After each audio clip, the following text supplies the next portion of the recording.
Vous suivez Touambian Télévision, vous avez certainement raison, il est à de vous informer. À la une de l'actualité, le célèbre animateur radio Igwe Pilipili Kasai se repose à jamais au cimetière Lekopé basé à commune Boulenguera. Cet ancien pasteur et militaire laisse derrière lui une soixantaine d'orphelins et plusieurs veuves inconsolables. Au total, 23 militaires des FARDC ont été déférés devant le tribunal militaire garnison de Butembo. Ces militaires sont poursuivis pour plusieurs infractions. Le Parlement d'enfants Butembo-Lubero a présenté son rapport annuel qui trace une année fâcheuse pour les enfants de la ville et du territoire. Joël Ngunza, son président, est l'invité de ce journal. Voilà tout pour les sommaires. Je l'ai annoncé au sommaire, le célèbre animateur radio Igwe Pilipili Kasai se repose à jamais au cimetière Lekopé basé à commune Boulenguera. Cet ancien pasteur et militaire laisse derrière lui une soixantaine d'orphelins et plusieurs veuves inconsolables. Georges Lomba a participé à ses obsèques et voici son reportage. La cérémonie des obsèques a commencé par un culte de requiem dans la concession de l'abattoir à Kasonkomi en face de la permanence SIO à commune Kimemi. À ces lieux, des milliers de bibolais, des familiers, connaissances, amis étaient dans un état de tourment après la disparition de Kasai Igwe. Au cours de ce culte de requiem, le pasteur a exhorté les participants à rester dans l'espérance du Seigneur, lui qui est le seul consolateur. À l'occasion, plusieurs mots de circonstances contenant des messages de condoléances ont été prononcés par plusieurs personnes, y compris des hommes politiques de la ville de Butembo. Dans ce mot de circonstances, par exemple, le représentant du maire de ville, il reconnaît que Igwe Pilipili faisait ses émissions à la radio sous respect de l'autorité urbaine. Sous une grande émotion, les membres de la famille de l'illustre disparu disent profondément touchés par la mort de leur fils, qui laisse derrière lui plusieurs veuves et un bon nombre d'orphelins inconsolables. Il est né à Kanyabayonkan, à territoire de Lubero, à date du 21 janvier 1976 et décède à date du 24 décembre 2024 à Butembo. Après ses études secondaires, il intègre la rébellion avant d'être mobilisé, peut-on retenir de sa biographie. Après cette étape, les participants ont conduit le corps de Kasai Pilipili Igwe à sa dernière demeure en passant par le centre-ville. L'itinéraire était sécurisé par les agents de l'ordre. Igwe repose à jamais dans la cimetière Lekopé à commune Boulenguera à Butembo. Le tribunal militaire garnison de Butembo a ouvert ce lundi le procès de 23 militaires des forces armées de la République démocratique du Congo FARDC accusés de diverses infractions survenues lors des hostilités opposant le FARDC à l'armée rwandaise et les rebelles du M23 dans le sud de Lubero au nord Kivu. Reportage. Violation des consignes et meurtre des civils. Lors de cette première audience, la justice militaire a procédé à l'identification des accusés. Ce procès s'inscrit dans un effort continu de lutte contre l'impunité au sein de FARDC. En octobre dernier, le Bureau conjoint des Nations Unies aux droits de l'homme a appuyé des poursuites et a conduit à la condamnation de 6 personnes, dont 4 militaires de FARDC et 2 membres des groupes armés pour de graves violations du droit international humanitaire. Parmi ces condamnés, 3 ont écopé de la peine de mort. D'autres condamnations ont été recensées cette année dans l'armée. En juillet 2024, un tribunal militaire avait également condamné 22 militaires à la peine de mort, cette fois-là pour fuite devant l'ennemi lors des combats contre la M23 dans la région de Lubero. Ces soldats avaient été arrêtés hors des zones de déploiement après la chute des localités stratégiques comme Kanyabayonga, Kaina et Kirumba. D'autres infractions, telles que le pillage de biens civils, notamment ceux de l'hôpital général d'Alimbongo, avaient également été retenus contre eux.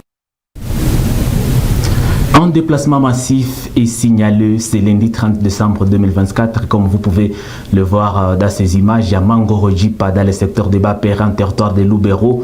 Les sources locales font attendre que cette situation est consécutive aux rumeurs de la présence des terroristes ADF dans cette zone. La localité de Bachou Matombo, située dans le secteur de Benimba, au nord loin d'Oicha, a été la cible d'une attaque ADF la nuit du dimanche 29 ce lundi 30 décembre 2024 Le bilan provisoire fait état de 5 personnes tuées aux côtés de 6 maisons et 4 motos incendiées. Plus de détails dans cet élément. Dans les chefs de la population, ces ennemis de la paix ont attaqué librement la paisible population, remportent les rescapés de cette incursion.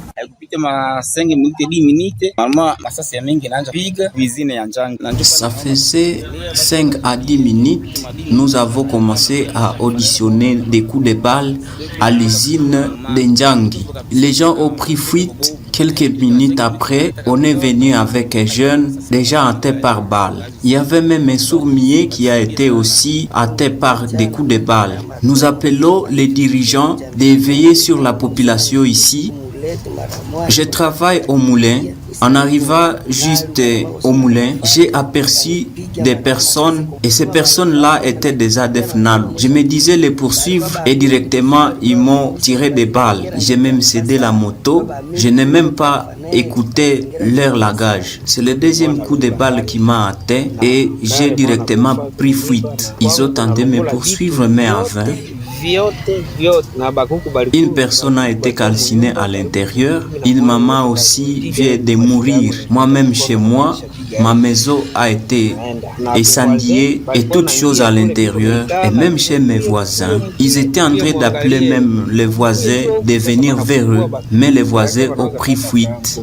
Ils ont même ouvert les maisons de nos voisins en sachant qu'ils auront de l'argent à l'intérieur. À l'intérieur de ma maison, il y avait de l'argent pour l'achat des motos et là j'ai tout perdu. C'est environ deuxième tour que ces bandits viennent ici.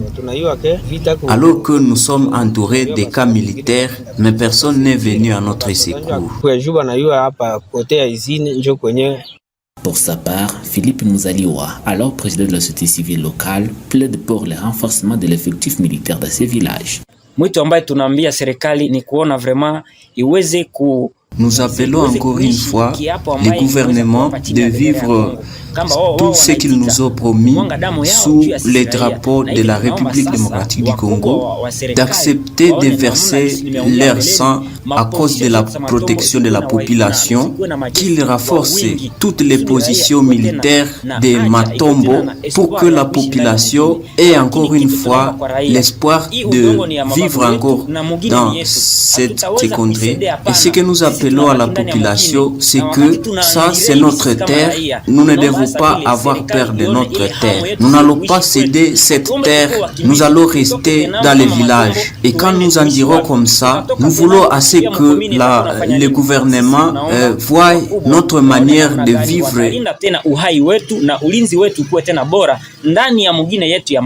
Notons que l'est de la RDC est équipé par l'insécurité grandissante. Les rebelles ADF continuent à faire chanter l'hymne de la mort dans la province du Nord Kivu et celle de l'Ituri.